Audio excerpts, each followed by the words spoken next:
Yeah, I'm just trying to ask, like, I guess my fundamental question to you is, like, do you believe that somebody should be able to operate a motor vehicle drunk? You said you haven't had a driver's license. You told me at the party. 15 years you haven't had a driver's license? Let me think. That's, yep, that's about right. That's a long time to not have a driver's license. You drive, though. You told me you do drive. Yes, or I travel. What we call drive and what the government calls drive is something different. But yeah, this was actually... Wait, what do you mean by, like, what the government calls drive and what you travel while the government says you drive? What do you mean by that? Like, what's right. the difference? So like, if I asked you, are you driving right now? You'd probably say no, right? No, yeah, I'm sitting down in my home. Right. But if I said, like, if I drew up a little contract and I said, like, okay, we're gonna do this little podcast, and you know, at the beginning I'm gonna say, okay, here's the terms and definitions, right? So let's see, there's the interviewer, that's you, the interviewee, that's me, okay. And then there's driving, and then we define driving as being connected to the video stream, right? According to that, I'm driving right now and you're driving right now. Well, I guess only I'm driving right now. So like, that doesn't make any sense, right? But according to this contract, like, I'm driving right now. So if the contract says anything, like if we say down, like, while you're driving, you're not allowed to blah, blah, blah, blah, blah. You're not allowed to use your cell phone, right? Well, if I pick up my cell phone and I do something with it, well, I just violated the contract and you could probably sue me for something, right? And it's not like you're going to take me into court and say, well, he was driving, and, you know, people are going to look at you funny and be like, wait, but you guys were like on a podcast. He wasn't in the car, right? I mean, you're going to say, yeah, but according to the terms, it says driving is considered this. And right now we're driving according to the terms of that contract. And he did, in fact, pick up his phone and make a call. So according to the terms of that contract, I was driving. Now, this is what the government does. When they write laws, they redefine words. And so driving means being engaged in transportation, right? So we've kind of adopted this in common language to mean, like, okay, we're going to get in our car and, you know, take it somewhere. And we think that means driving. But the law has very specific language. And under law, driving means transportation. And transportation under law means you're transporting something for hire, right? So basically it means somebody paid you to drive them somewhere, like a taxi driver, or somebody paid you to drive something somewhere, like a truck driver who's delivering groceries, or, you know, Uber Eats, or, you know, driving, you know, a big truck across the country. This is driving. It's a commercial behavior, and constitutionally they have that authority, right? They have the right to regulate commerce. But there's nothing in the Constitution that gives any government the authority to say, well, if you want to travel from place A to place B and you want to use a piece of machinery to help you get there faster, we have the right to regulate that, or basically prohibit that without our permission. So there's nothing in the Constitution that allows that. So as far as I know, right? Like if I walked up to somebody and said, I am driving a car, everybody knows what that means. Like, I get in the car, I put in the ignition, boom, and I drive somewhere, wherever. Who cares? Assume that's what it means. Yeah. Yeah, but that's like in all common usage of the word driving. Like that is what it means. Sure. Right. And so if I said you drive, or you're a driver, or you drive, you would say yes if you're driving a car. If you're getting in a car, get a motor vehicle, you're putting down. But what you're saying is that driving in a legal sense is the moving of goods between states, is what you're trying to say? Not necessarily between states, just from point A to point B. It can be across the street. I can pay you to drive a truck down the street, and that's commercial transportation because there's money involved. So yeah, and this is what's really interesting, because like when we're having a conversation and it's like, yeah, well, you were driving, and, you know, maybe you get into an accident and people like arguing like, no, you were driving this way, and no, you were driving that, you know, something like that. Like everyone's kind of like under the same, you know, okay, fine, it doesn't matter. You were the one, you know, moving the car in this direction, and like nobody questions that, nobody cares. Because in this case, all you're really trying to do is, this has nothing to do with who's got a license, who hit who. It's about like who's at fault, who's going to pay for the damage, and that sort of thing, right? When you get stopped to get a traffic ticket, then it's a matter of, okay, well, like you were violating the law. Okay, well, let's talk about the law. Was I driving, and was I basically in a position where I could have actually technically legally violated any kind of law? And what kind of law is that? And so this is actually like a lot of this is much easier to explain, or much easier to see and understand at a level of how the law is actually applied. So, for example, if you go into a traffic court, are you being charged with a crime? If you're, let's say you get pulled over and a cop gives you a ticket, is that a crime? Like, are you being charged with a crime? Do you go to court and like are you defending yourself as a defendant in a crime? I would assume so. I guess it depends on what you did. I mean, it would depend on the specifics. Let's just say speeding or running a red light. Well, speeding and running a red light, yeah, you committed a crime, yeah. Okay, so this is interesting. Go into a court, and when you're charged with one of those, and demand a lawyer and demand a jury by trial. Okay. Will that be denied to me? Yes, absolutely. And some states are more overt about it, some are not. California, they call their courts. So most courts, there's a criminal jurisdiction and a civil jurisdiction. Can I ask you a question? Is the reason behind this because like our legal system is fucking insane for a lot of reasons, right? I know you agree with that, but I think one of the things about our legal system is that it's unbelievably overburdened by cases and a lack of judges and systems to deal with the cases that it is consuming on a daily basis. And so is the reason because like if for every traffic violation where somebody sped that they had like a full trial about it, that it would be basically impossible for our legal system to function? Is that the reason why? Am I denied in this situation? No, but that's an interesting question because that's an assumption a lot of people make. But think about it like this, right?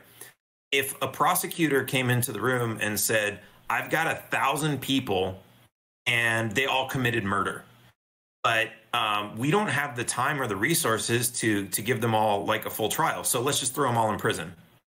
Well, I do think that there's a massive difference between committing murder and being 10 to 15 miles over the speed limit, right? And sure. I think the legal system, for good reason, should treat these different things with different levels of like scrutiny and different levels of severity. Because you believe that, or because the law requires that? Because I believe that. I believe that a murder is more important than a speeding ticket. Yes. Sure, and I think most people would, but the fact of the matter is that the United States Constitution says that any state that has any criminal trial, everybody has to have the same rights. And the reason could be, let's say for example, petty theft versus murder, right? Murder is still a much bigger case than petty theft.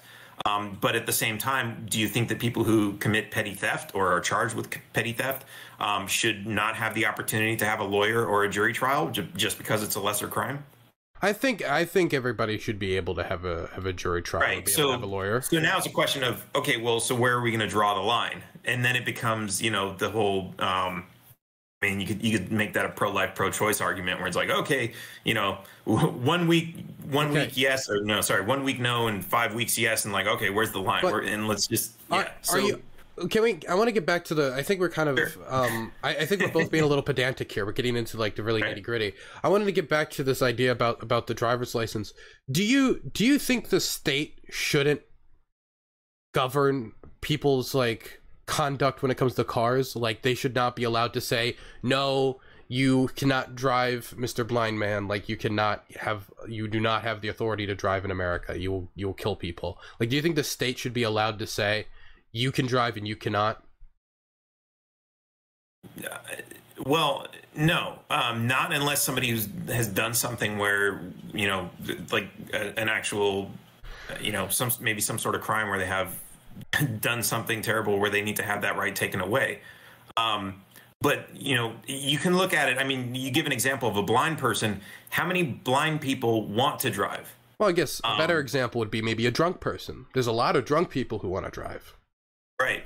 And so you can look at this, and this is actually really interesting because the way the drunk drivers are an easy target, right? It's easy for anybody in the government to say, well, that guy was driving drunk. He's in danger of lives. Drunk crashers are the real issue. Exactly. But here's the thing. What the way that the DUI system works is they'll pick anybody, which means anybody who had even a drop of alcohol. You've seen these ads that say like buzz driving is drunk driving, and you know, a lot of people pushing for zero tolerance. Now, I'm not advocating for drunk driving, but what this does is this creates a system where somebody can be driving perfectly normal, right? They're not violating any laws. Maybe they turn without a signal. They get stopped by the police. It's 3 o'clock in the morning. They're fishing, right? They're stopping any car they can. They're going to assume everybody's drunk and they're fishing, right? They find somebody who was not a hazard to anybody. They weren't speeding. They weren't swerving. They weren't going out of their lane. They weren't hitting anything. And this person, but they had one beer 4 hours ago. They get stopped. The police are going to interrogate them. They're going to try to pin a DUI on them. So what this system creates is something where they're not going after a criminal act. Right, a criminal act would be, you know, it doesn't matter if you're drunk or not. If you're driving down the street, you're speeding 100 miles an hour, you're swerving in and out, you're creating an actual imminent hazard to somebody else, and you can visibly see that. But if you're following all the traffic rules, you're not creating problems. You know, that's where the real danger is, right? So you can see the difference here. And so what the government likes to do is say, okay, we're just going to make a line in the sand, an arbitrary line. And what we're going to try to do is make it appear as if everybody's over that line. And they do that as a source of revenue. So you look at these DUI crimes, and they actually have there's a very high rate of police officers lying to make sure they get convictions. And the convictions they get are usually more focused on revenue for the state. So they're fines. They're not jail sentences. I do think that policing in this country in many ways is predatory, and I think a lot of the ways that police engage with suspects is dishonest and wrong. And I do think that some lines are arbitrary, but that doesn't mean we don't need a line.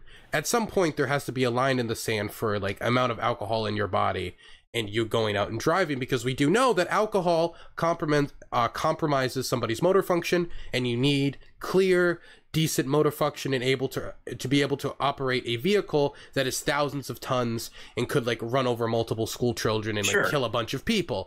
I mean, the amount of people who have died from like drunk driving accidents is really horrific. And so I think that as a society, we've kind of determined that we have to draw a line in the sand on this to preserve like people's safety and human life and travel. Right, and I'm not disagreeing with you that this is something dangerous. What I'm saying is the measure should not be how much is in somebody's blood. It should be, because there's no accurate way to tell. In fact, even the breath tests and the blood tests are both completely flawed. What I'm saying is we shouldn't judge people based on what some arbitrary test shows. We should judge people based on their driving ability. Kind of like the same thing really goes for the licensing thing to begin with, right? If you can't show that you can drive competently, they don't want to give you a license. Or if you prove that you've been driving really poorly over time, they'll take your license away. That's really like kind of what they're going at, right? It's not a matter of what's your IQ. It's not a matter of how much sugar is in your blood or anything else, or you know how many prescription medications you're on or anything like that. It's a matter of how is your driving. And my point is that that's where things should be focused, because if we create an arbitrary line like the DUI system, you're really creating a system that's ripe for abuse, and that's what we've seen. So like I'm saying, I'm agreeing with you that this is criminal, but what I'm saying is you could put this in front of a jury without any laws, right? Like murder used to, there wasn't like a law, right? Where it's like, okay, we have it written down here. It says you're not allowed to kill anybody. What they would do is they would say, okay, we're going to take this person, we're going to put them in front of a jury, and we're going to try to convince this jury that what this person did was a crime that harmed another person.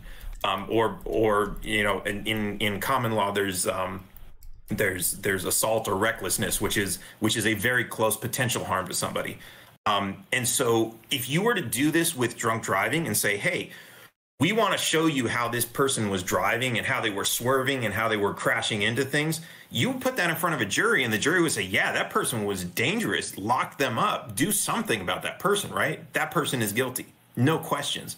But if you show somebody who's driving down the street and they make a left turn and they're driving 2 miles over the speed limit, or they make a turn without blinking their signal, they don't hit anything, they don't endanger any cars, they don't hit any pedestrians or even come close, they don't do anything that's actually dangerous or that any other driver isn't doing on the road, what they're saying is that person needs to be locked up too.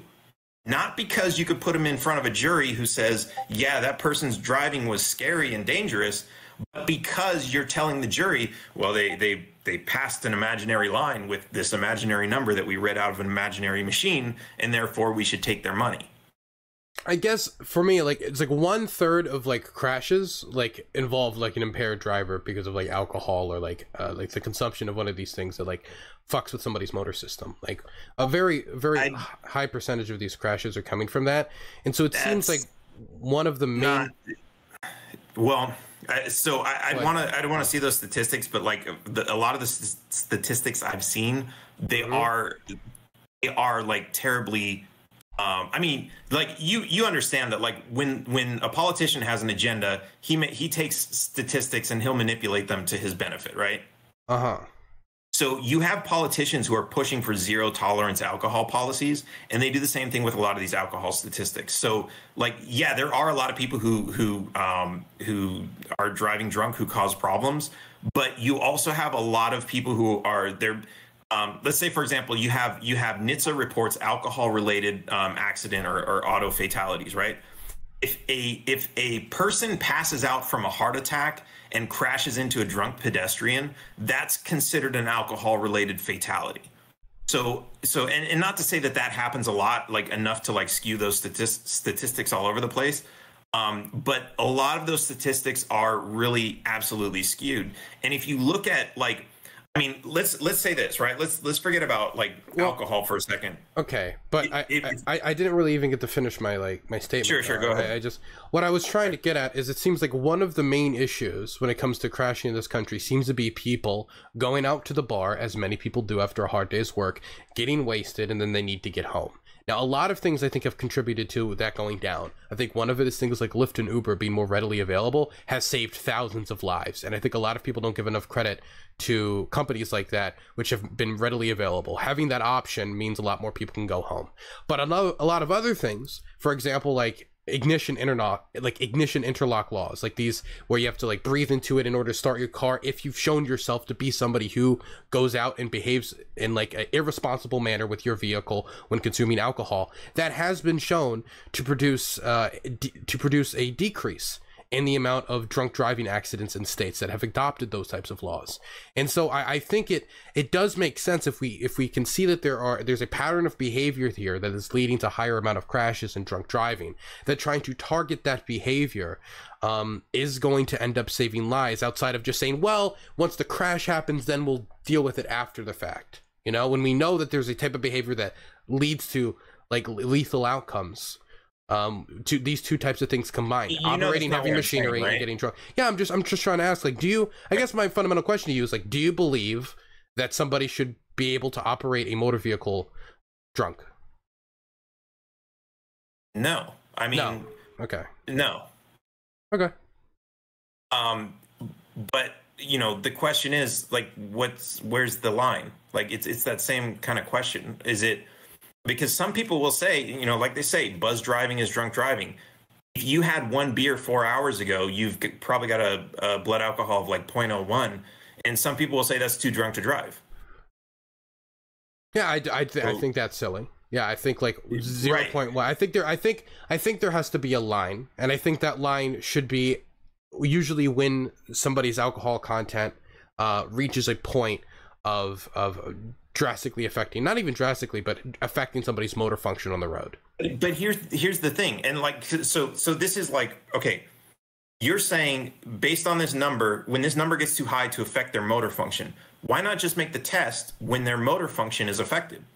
Because the problem with this number is you have some people, there's a gene, which I think a lot of Asian people have this, where if they take a sip of alcohol, they will appear to be completely wasted out of their mind, like a 0.5 alcohol, 0.05 alcohol content, when really they're like I don't know, something high, like 0.2, 0.3, when they're really like 0.01. They have very little alcohol in their system. So they passed one of those tests, but they're completely just incoherent.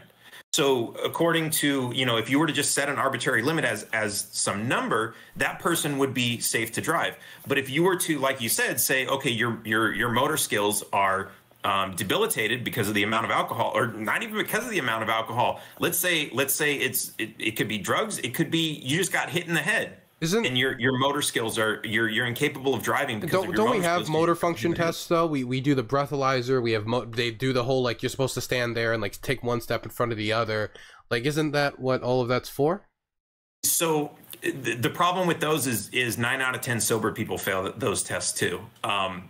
So those tests are not it. The real test is, like, look at the person when they're driving, because the thing is, most of these people, when they're pulled over, and like I don't know, I can't tell you how many sober people out of all the people charged with DUI, how many are sober enough to drive. But a lot of them are stopped just because it's 2 or 3 o'clock in the morning, and they look for anything. And the police can literally stop anyone at any time and say, you didn't use your blinker. It doesn't matter if you did or not, right? They're going to stop you. And they're going to ask you questions. And if you say you came from a bar, it doesn't matter if you said you didn't have anything to drink. There's a good chance you might be going to jail. So like, there is a high correlation, but there's a lot of people who get mixed up in this system too, where it's like, just because this number says something, that's that. And so what I'm saying is, we shouldn't pay attention to this number. We should pay attention to the fact that this person is obviously impaired and this person is obviously not. I don't think it's 9 out of 10, but there are people who certainly fail those tests who are not impaired, and that is an issue. But that's when you also go into like blood tests and breathalyzers. And I know none of these things together are foolproof. None of these things by their alone are foolproof. But when you combine these things together, it gives an officer a good determination about whether we should allow this person to continue driving home or not. Definitely when they're operating a motor vehicle that, could hurt people. Let me give you a quick example. So when an officer asks you to get out of the car, and he's going to do the heel to toe test, right? Yeah. What he's going to do is he's going to say, okay, stand here next to me, and he's going to say, okay, put your left foot in front of your right foot, just like I am. Okay. And he's going to say, when I tell you to go, you're going to take 9 steps. You're going to turn around without skipping a step. You're going to turn around and take 9 steps in the other direction. Mm-hmm. You're going to put your feet heel to toe, and you're not going to step off the line. And that's it. Okay. So he's going to tell you to go. What happens with a lot of these people is, first they start going heel to toe. Did he say that your heel and your toe have to touch? Usually they don't say that. And so if you don't assume that, and you don't know that, if your heel and your toe don't touch, then that's considered a check mark. So and 4 check marks on this test is considered failure, right? So this is why 9 out of 10 people will fail these tests. And I could go into like the details of how all these things work. But I mean, that is an absolute reality. 9 out of 10. You're positive it's 9 out of 10. There was a study done by a university that showed 10 sober people. This was the study. They showed 10 sober people taking all of these tests, and they showed them to like 20 different police officers. And out of those 20 officers, on average, 9 out of 10 of those sober people taking that test were drunk, and that they would then take them and arrest them and do the breathalyzer test. Okay. That's how insane that is. I know that sounds crazy. Yeah, it does sound crazy. I mean, so it was a sample size of 10 people, but sure. It was like 20 people for 20 officers. Sure. You can argue the statistics all you want all day, but like I've seen this happen to real people. I've been through the training myself, the training that the officers take to give these tests. I know how they work. I've seen actual people and actual cases be arrested from this. I've worked with a lot of DUI lawyers over the years, and I've seen the cases, and like this is something that happens. This is not something I'm exaggerating or something that I'm taking, you know, we've got to test with a small sample size. This is something that's absolutely like insane, and they do this because of revenue, and they do it, like I said, because these people are an easy target. Because if I were to arrest you and charge you with DUI, nobody would care about you. They say, yeah, but he was drunk. And you could be like, but guys, I was totally sober. And they'd be like, yeah, whatever. That's what they all say. And they would have absolutely no pity for you. And that's the reality of the system that we have. And I see this all the time. There was a guy who was having what's it called? It's an attack that diabetics have, where their glucose is like way through the roof. I can't think of what it's called right now. This guy, he was having that, and he was going to black out. So he pulled his car over to the side of the road. The police saw him. They smelled what they thought was alcohol in his breath, but that's like keto. It's not ketosis, but it's like it's something like that. And so they thought he was drunk. So they took him to jail. And when his family found out that he was in jail, because they were waiting for him, they called the jail, and they demanded for hours to get him out of the jail and into a hospital. And they insisted that he was drunk. And they said, no, he doesn't drink. He's a diabetic. And the cops were like, no, we're prosecuting this guy. And then luckily they finally got him out, and they got him to a hospital and got him what he needed. But he was not drunk. He had not been drinking. And the police are just like, no, this is what we do.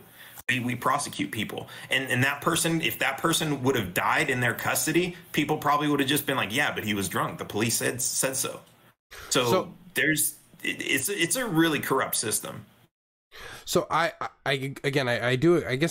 agree with you on the idea that our policing in this country is corrupt and flawed inherently. I guess for me, you want to change the standard from the alcohol blood tests and the breathalyzer and these tests they do out in the field, and you want to make it, you look at their driving. If their driving's bad, then we deal with it then, once we've seen their driving impacted. Like let me ask you a question then. If it's something like that, if you knew somebody, and you said you're against drunk people driving, you think that shouldn't be allowed, so you would still be against, say, somebody who's wasted getting into a car. You think a cop should stop them, not allow them to get into the car and drive away. Yeah, I mean, look, we have public intoxication laws, which, you know, not that I like arbitrary laws, but a public intoxication law isn't really that arbitrary. Public intoxication usually says you can arrest somebody for being drunk in public if they are a danger to themselves or somebody else. And if they can't stand up and they can't even walk straight and they're falling over and they're walking to their car, then it's pretty obvious what their driving ability is going to be too. And you don't need to know their blood alcohol level to be able to say, hey, you know, like, let me check your blood alcohol level and see if you're good to go, right? If somebody's falling over and can't even stand up straight. What do you think should be the test then? Because the reason we have these tests where they put the feet to feet is because we believe as a society, apparently, that is the way to test if somebody has their motor function about them enough to drive. So what would be the way? Because we can't just be like, oh, that guy is driving crazy. We have to have like some way to like know that this person like can function like motor function. Like what would be your like way of figuring that out? Is it just, oh, that guy just looks crazy enough, or that guy's driving crazy enough, or oh, that person is stumbling before he gets into his car? Like there could be other reasons that somebody stumbled before getting into a car, or somebody's like falling around before getting into a car, or other reasons behind that. Like what would be your way of like knowing? Like what would be your tests? Because I don't want it to be like, I'm fearful of making a system that's up to every officer, because I've also seen what officers can do, and right. I don't want to give them too much discretion. Yeah, this is an interesting question, right? Because what we're trying to do is we're trying to like say, okay, there's an infinite number of possible scenarios, and where do we draw the line ahead of time, right? We're trying to draw a line ahead of time when we haven't actually seen what possible scenarios there could be. But I think a good analogy would be to say there's a guy with a knife, right? At what point does a guy with a knife deserve to be arrested? Is he just standing there? Is he holding it to somebody's throat? Like, those are two extremes. So where's the line in between, right? Where's he's using the knife to carve a turkey. That shouldn't get him arrested, right? So it's the same kind of thing. And we don't have laws specifically that say like, oh, well, if the knife is raised, 4 feet in the air at a 45-degree angle, that's the line. No, what we say is like, okay, is he threatening somebody? Does he appear to be threatening somebody? And at that point, yeah, you would usually say, okay, look, let's stop and figure out, are there witnesses? Did he actually threaten somebody? And all these types of questions. This is like, I mean, the world that we live in is not perfect. We want to be able to say like, okay, in a perfect world, like, yeah, we know this is a crime, this isn't. Let's put people in this box or that box, and that's going to be the end of it. But the reality is like that, like the world isn't binary like that. So we have to consider that there's a million different circumstances, and we're not always going to know what they are ahead of time. We need to use our common sense in determining these things. And we shouldn't expect that the police are going to be there all the time too. If somebody walks out of a bar and they're stumbling, like, why would the police be sitting there? But there might be other people, right? There are other people who are at that bar probably drinking, and the owner of the bar and everything else. Somebody else should say, hey, that person can't stand up straight and they're getting in their car. We should stop them, or we should call the police and have the police stop them, right? It shouldn't be that we have a police officer sitting in every parking lot for every bar, just in case something really bad happens, that they're there, because if they're just there, they're going to be looking for things. And when something not that bad happens, they're going to say, well, that's close enough. So, and that's kind of how we got to the situation we should only get police officers involved when there's no other option. Usually, when every other option has failed, when community intervention or other your friends and family trying to stop you, stuff like that. Usually, they're supposed to be the last resort. So I guess like you believe in like a police officer's discretion to make these determinations out in the field, to be like, yeah, that you seem like you were drunk enough to not drive. You're going to jail tonight. No, I think in an ideal world, there would be you wouldn't rely on the government to go out and determine like, hey, there's all this, we're going to go on a hunt and find the people who are dangerous. It should be dependent on the people. Like the people should be, if there's somebody driving on the highway driving crazy, someone should pick up their phone and call the police and make a complaint, because that's ultimately like, that's the government's role. That's how they were created, and that's what they were designed for. They weren't designed to be this autonomous organization that runs around looking for crime. They were designed to be a thing. That's what the word republic means. It's right there in the Constitution. This is a republic, which means, literally translated from Latin, a public thing, which means I'm in danger, or I see somebody else in danger, or I see someone doing something dangerous. So I'm going to pick up the phone and call the police and say, hey,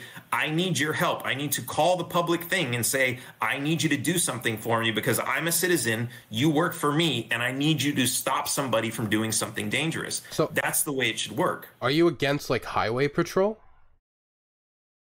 If they're just out there patrolling and looking for people to stop, yeah, absolutely. If they're out there because they're waiting for a call, that's how most like police officer, like that's how most patrol works. Like people have like what's it called? I forget. It's not called a block. It's called something like, they have a route they're supposed to like go over. And the reason why they assign certain officers a certain route is so they get familiar with the route, familiar with the people in the area, and so it's easier for them to do policing when they're familiar with their environment.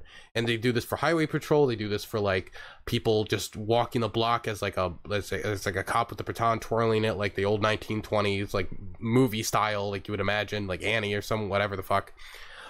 So I guess like if you were to stop patrolling like that, then the problem is then we'd have a much slower response time, because you wouldn't have people like in the area ready to respond, and then there wouldn't be cops who could like get there and stop the accident before it occurs, which, highway patrol would see somebody swerving and they would intervene, because for everybody who does call, there's a lot of people who don't.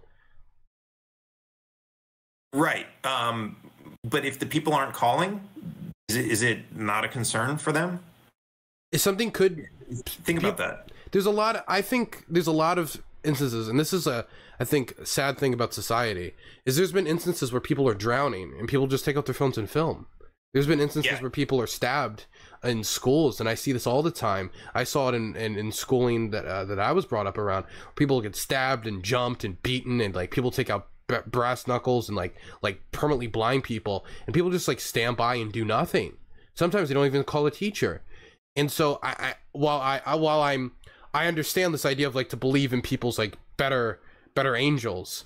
I don't think that's always the case. And I also think by having like the highway patrol there, they're going to have faster response times, and it'll be easier for them to like stop these accidents. Sure, but I think so. So we're jumping over to another topic now, which I think is an interesting one, which is why don't people help, or why don't people want to call for help? And so, but that's different from like what the police's response time is. And I'm not saying like police need to just sit in the police station.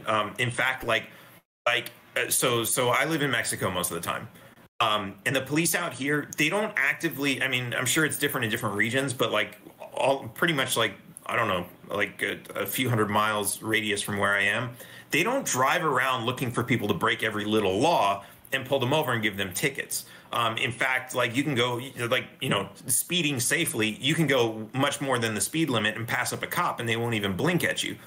But you will see a lot of cops stopped over dealing with accidents and saying, oh, we're going to take a report. Or you'll even see them stop with a car on the side of the road, helping them change their tire, something they won't do in the U.S. So there's a huge difference, and that is a cultural difference, and that has a lot to do with like them being given quotas and everything else. But I do want to talk about because this is a really, really important issue that you brought up about people not wanting to help. And a lot of that is actually what we're taught, right? Because I remember when I was a kid in school, they would say, if somebody hits you, don't hit them back. Go find an authority figure, like somebody who works for the school, like a teacher, or like a police officer, right? So they would basically teach you, don't try to defend yourself. They also taught us, if you ever witness somebody who's injured, don't try to help them because you could create a liability for yourself. If you see someone drowning and you try to pull them out and they die, well, you could get blamed for that because you pulled them out the wrong way or you gave them CPR the wrong way. So a lot of us are taught this, and we're taught not to intervene because there are quote unquote professionals. The problem is the professionals are not always there. Even if they're patrolling, like they might be busy with something else. They might be busy dealing with riots. They might be busy, dealing with a parade. The president's in town. Like, who knows? There could be a million reasons that even if they are close, they can't respond. And so we're taught, no, just have a professional deal with this. And I think that's a huge thing that's wrong with our culture that we absolutely need to fix. I don't know how much we're taught that, like, don't help people. Like, I don't know how much we're taught that. I do think to some degree, there's people who believe that. I don't know if we're taught that necessarily. I think a lot of it, when it comes to schooling, is because in a school environment, they don't want people to just, like, start getting in fist fights. Where you get punched, then you punch back, then you've got a fist fight in the middle of the school. And if there's somebody who de-escalates, then most likely there's going to be less damage done at the end of the day, and it'll be easier for a school authority figure to deal with the problem by suspending the student who instigated it, right? That's usually the idea the school looks at it from. That'll be less hurt children, less likely somebody to be fatally injured or hurt, and somebody who knows how to deal with the situation, which an officer would know how to deal with the situation, like a violent situation, better than the average child is able to deal with it. I think there are situations where a police officer is probably better suited to deal with these problems than the random person on the side of the road as well. But I will say that, yeah, I do think that we should encourage people to help their fellow person more. I do think that American culture, sadly, is very selfish. I think it's a very selfish culture. Definitely after spending so much time in Ukraine, I think it's a lot more selfish. When it comes, it's a lot more individualistic, I would say. Which is good in some ways, but bad in others when it comes to like a feeling of community. And that is something that needs to be fixed. But I don't think that necessarily addresses the problem of people not dealing with these issues, because there's just some issues that not everyone can deal with. Like, for example, if somebody's a drunk driver on the road, not everybody's going to like be able to run them off the road, not everybody's going to be able to stop them. At some point, an officer does need to get involved, and the officers in the area, like, then they can engage. I mean, the cop's job is not really to run them off the road. And of course, if they try to stop them, they could always run and create more problems. So I think, there's a million different situations. And this is the thing too, like my perfect society, the way, with all the rules I would advocate versus your perfect society with all the rules you would advocate, neither one of them would be perfect. Like, there would still be people getting hurt under both of our circumstances. And of course, ideally, some would say, okay, yeah, but which one has the fewer number of people getting hurt? But some people would say, okay, we expect that life is not perfect, and we shouldn't, I mean, like, I could greatly reduce the amount of risk that I have with my life, and I could live a very long life if I just stayed in my home like a hermit and never went outside. Every time I go outside, I'm risking my life. I could catch a disease. I could get exposed to the sun and get skin cancer. There's a million different things, but of course, that's not a fun life to live sheltered inside your house your entire life. So some people are willing to take the risks to say, you know what, I would enjoy my life better with a little bit more freedom than guaranteed safeties. And of course, especially knowing that those safeties might not even be guaranteed. So this is ultimately a problem that, how do you justify this between two people? One person who says, well, I prefer safety, and another person who says, I prefer freedom. Well, I think a lot of it has to do with the fact, I think for me personally, I definitely sympathize with this, because there's certain things that I'll see, like, happens in, like, for example, China, when it comes to, like, their very, very, very aggressive COVID lockdowns. And I'm like, I would never want that in the United States. That's something I would not want, because I think that's too far. But I also think that there has to be some compromises when it comes to, like, preserving somebody's personal safety and the safety of a broader community. And especially if what you're doing is affecting the safety of others. Because then this is no longer even a question of just one person's individual safety. This is, now you're talking about the safety of multiple people who they didn't make the decision on whether you got in a car or not. They didn't make the decision on whether you drank that afternoon or if you stayed home and, just read a book or something. They had no say in that situation whatsoever. And so that's why I think, like, society is so willing and so able to have these laws when it comes to drunk driving, is they understand that whether you drink on your own personal time, prohibition is not anybody's business. But when you drink and you get in a vehicle, you have now added another factor that has been scientifically proven to lead to higher amounts of crashes. And so that's why I think society is generally perfectly willing to give up the freedom of drinking and driving. Like, to most people, that's not a freedom that anyone values very highly. I don't value the freedom of drinking and driving very highly. Right. I'm fine with designated drivers. Well, that's interesting that you would call that a freedom. I mean, I suppose in some perspective it would be, but that's kind of like, like somebody with a gun, right? I would say, everyone has the freedom to own a gun, but to walk into a mall and just, like, randomly start, not even aiming it at anybody, but randomly just shooting it in any direction, shooting it in the air, like, that's obviously a danger. It's going to cause panic. It's going to cause all kinds of problems, and I wouldn't call that a freedom. And it's something, but it's a behavior that anybody could look at and objectively say, hey, that's dangerous, and that could very likely cause, some sort of harm to somebody who's just an innocent bystander. So I think that's, we kind of have to look at it with, through that lens. Yeah, I think for me, like, I'm not against people drinking, period, even though that can lead to dangerous outcomes. People drink and they get violent. I've seen it a lot of times in my life. I've had people get violent towards me, and I've seen people get violent towards others because they've been drinking. But the heightening of danger that is introduced once you take somebody in that state and you put them in a motor vehicle is why the state is so focused on, like, you will not drink and drive, is because that raises the stakes to such a whole other level. I would probably say I wouldn't be against somebody saying you cannot drink and, like, go shooting a gun. Like, you're gonna get wasted and start, like, firing off weapons would be something that I think would also be a perfectly reasonable like, restriction for, like, people at the gun range, because you're operating something that has the ability to kill people. Right. You need to I think it's freedom with responsibility. I think is something that is important here. And I think most people who advocate, well, I don't want to say most people, but most good people who advocate for freedom usually advocate for some sort of responsibility to go with that too. Well, I don't want to spend the whole time talking about drinking and driving.